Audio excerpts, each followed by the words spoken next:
Crime organizado combatido na região, Operação Celular Zero. Uma força-tarefa entre a Polícia Civil, Polícia Militar, Ministério Público Estadual. 11 mandados de busca e apreensão estão sendo cumpridos aqui na cidade de Uberlândia e também na região.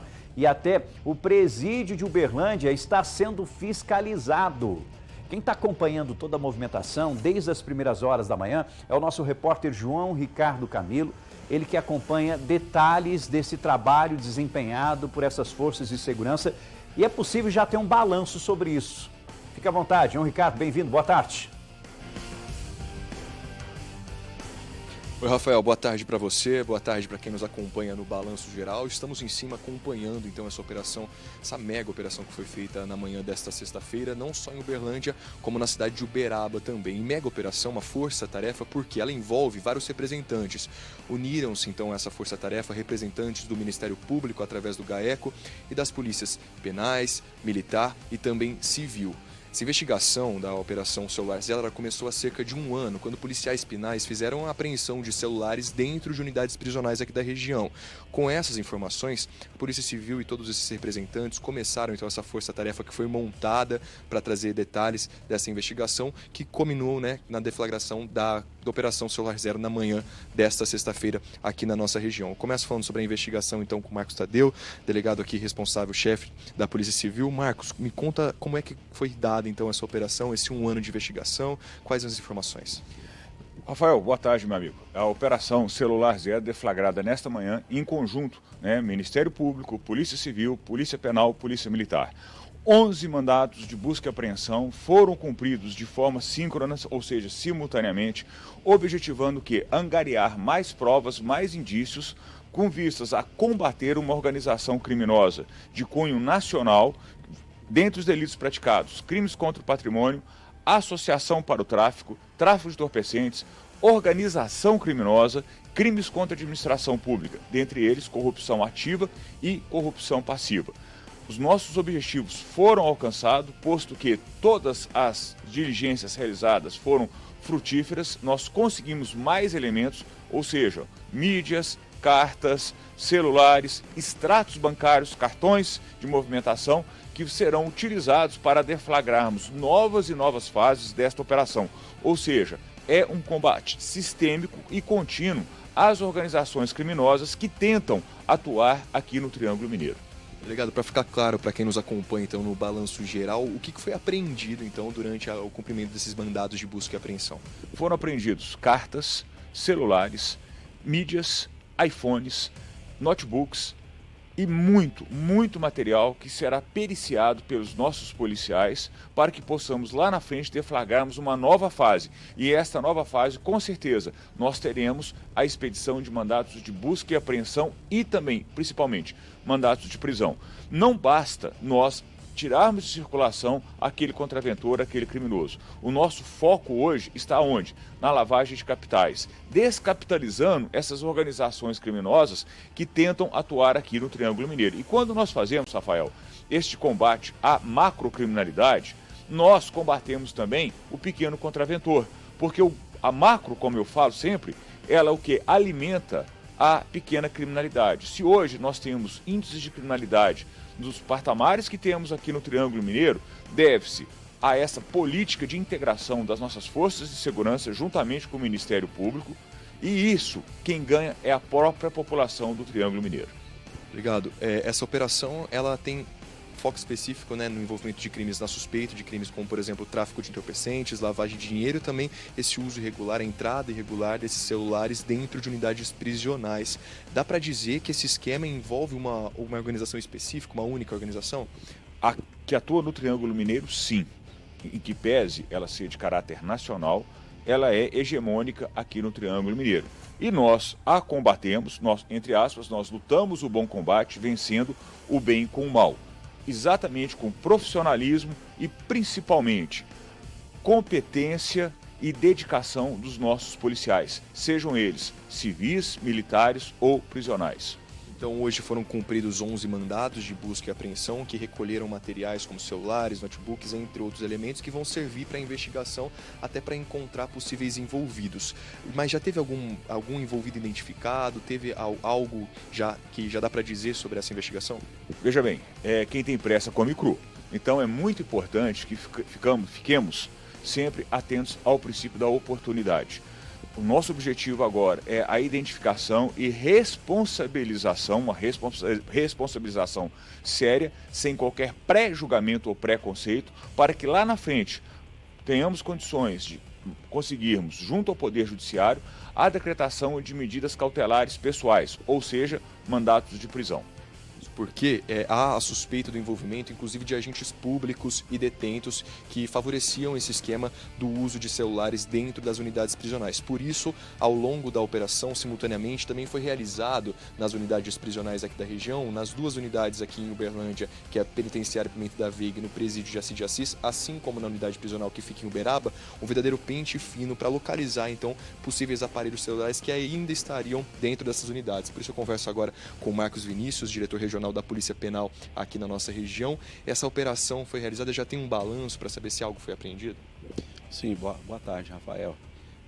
Além das ações que foram efetuadas, né, em alguns bairros da cidade, nós também realizamos uma busca, né, um pente fino em algumas celas do Presídio Jaci de Assis, da Penitenciária Professor Pimenta da Veiga e da Penitenciária de Uberaba, né, com o intuito de buscar, né, anotações celulares, né, e foram apreendidas várias anotações. Essas anotações elas serão encaminhadas para o GAECO, né, para subsidiar a investigação.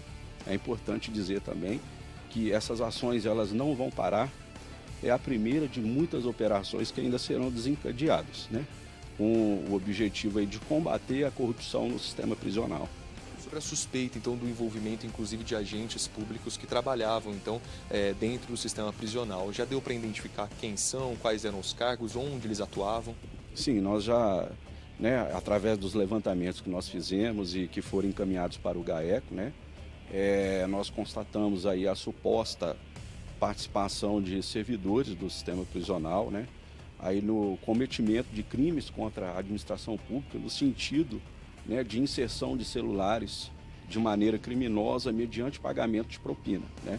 Então as investigações agora elas se desenvolverão, né? Paralela às investigações criminais, também nós daremos início, né, às investigações através da nossa corregedoria. Esses agentes, eles trabalham em unidades aqui de Uberlândia, eles continuam na ativa? Sim, esses servidores, eles, né, estão na ativa e, né, estão figurados ainda como investigados, né? Então ainda a gente não pode fazer nenhum pré-julgamento, será dado o direito à defesa e ao contraditório, né? E ao final das investigações serão tomadas medidas judiciais, né, cabíveis, e é importante destacar também que o combate à corrupção é uma meta do governo do Estado, da nossa Secretaria do Departamento Penitenciário. Ainda sobre o envolvimento desses possíveis agentes, quais medidas que podem ser tomadas, então, se for comprovado o envolvimento deles? Sim, na esfera criminal, uma possível condenação, né? E na esfera administrativa, a avaliação da corregedoria, dependendo, considerando aí os crimes, né, que foram cometidos, né, as condutas de cada um especificamente. Ao longo da investigação, já deu para entender como funcionava esse esquema, como ele era operado dentro das unidades? Sim, a princípio, o que foi levantado até o momento, né, alguns servidores aí valendo-se dos seus cargos e funções, né, eles estavam promovendo a entrada de celulares, né, burlando o sistema de segurança das unidades prisionais. Além desse pente fino que foi realizado durante esta sexta-feira, que ainda está sendo realizado, mais alguma ação deve ser tomada para coibir esse tipo de prática dentro dos presídios? Sim, nós vamos continuar com essas ações, né? Um fator positivo é a diminuição de celulares encontrado nas unidades prisionais da Dona Rispe, né? Isso é consequência dessas ações que nós temos tomados, além das medidas administrativas, né? As buscas continuarão, elas são diárias, né? As investigações continuarão e o nosso objetivo é realmente buscar esses servidores, né, que estão aí supostamente cometendo atos de corrupção, se valendo do seu cargo, né, se valendo da sua função para cometer esses crimes. Marcos, muito obrigado também pela participação aqui no Balanço Geral. Então, para a gente entender, foi realizado hoje em Uberlândia e também em Uberaba a Operação Celular Zero. Ela investiga crimes, a suspeita aí de lavagem de dinheiro, tráfico de entorpecentes ligado a uma organização criminosa que atuaria dentro de unidades prisionais, inclusive, e também a entrada irregular de celulares, aparelhos celulares dentro de unidades prisionais aqui da nossa região. E não só isso, há uma apuração feita pela TV Paranaíba mostra que há detalhes que durante essa investigação foi descoberto aí que aparelhos celulares chegavam a ser vendidos a cerca de R$30 mil. Havia também outros aparelhos como powerbanks, carregadores portáteis para dar subsistência ao uso desses aparelhos dentro das unidades que eram utilizados então por uma organização criminosa que atua entre os crimes aí, tráfico de drogas, lavagem de dinheiro, que atuaria dentro de unidades aqui da região. Ao longo da manhã foram cumpridos então 11 mandatos de busca e apreensão. Vale lembrar que a Polícia Militar também esteve presente na coletiva de imprensa que divulgou o balanço prévio dessa operação. Eles cumpriram mandatos de busca e apreensão em endereços aqui de Uberlândia, informaram que não houveram resistência aí, mas que todos esses mandatos foram justamente para chegar a lugares, recolher materiais para que justamente sirvam como prova da investigação que continua. Então, ou seja, novas operações devem ser desencadeadas a partir do que foi realizado na manhã de hoje, isso tudo para coibir essa prática que acontecia em unidades prisionais. Vou reforçar também que foi feito então um pente fino dentro dessas unidades ao longo da manhã. Esse pente fino continua sendo feito nessas unidades e claro que todos os resultados a gente vai mostrando, acompanhando, divulgando ao longo da nossa programação. Rafael. Perfeito. João Ricardo trazendo todos os detalhes. Agradece, por favor, Dr. Marcos Tadeu, ele que sempre conversa com a gente, sempre solícito, explicando sobre o trabalho da Polícia Civil. Agradece também o diretor regional, Dr. Marcos Vinícius, conversando com a gente. Acho que é importante também, é fundamental ele mostrar esse trabalho que vem sendo desenvolvido, esse pente fino que precisa acontecer urgente, de forma urgente aqui na nossa região. E esse trabalho de fiscalização dentro dos presídios, dentro dessas unidades, retirando os celulares, descobrindo inclusive pessoas que estariam envolvidas na corrupção. Por quê? Porque nós estamos falando de servidores envolvidos, infelizmente, em práticas criminosas, facilitando a entrada desses aparelhos e até lucrando com isso. Isso é muito sério, precisa ser muito bem investigado. Você, amiga e amiga, que sempre acompanha, que infelizmente aconteceu um golpe com esse, um golpe com aquele, que alguém recebeu uma ligação assim, recebeu isso, recebeu aquilo. E a gente, infelizmente, descobre que esses crimes acabam surgindo exatamente de dentro dos presídios, local onde esses detentos não deveriam ter acesso a esse tipo de aparelho, esse tipo de tecnologia, esse tipo de contato, mas infelizmente conseguem. Como? Essa é a pergunta que a sociedade sempre fez, sempre faz. Então é importante esse tipo de operação, é a primeira, como disse o Dr. Marcos Tadeu, com certeza outras serão realizadas, principalmente agora com documentos, com materiais que foram apreendidos. Então, claro, qualquer detalhe, qualquer novidade, nova operação, a gente vai contar tudo para você, amiga e amiga, que está ligado aqui no nosso Balanço Geral. Ponto é, parabéns às forças de segurança nessa mega operação, nessa união de forças para combater a esse crime de organizações aqui da nossa cidade e da nossa região e principalmente descobrir quem é que está facilitando, quem é que está cometendo esse ato totalmente infracional, prejudicando toda a nossa sociedade e até lucrando com isso.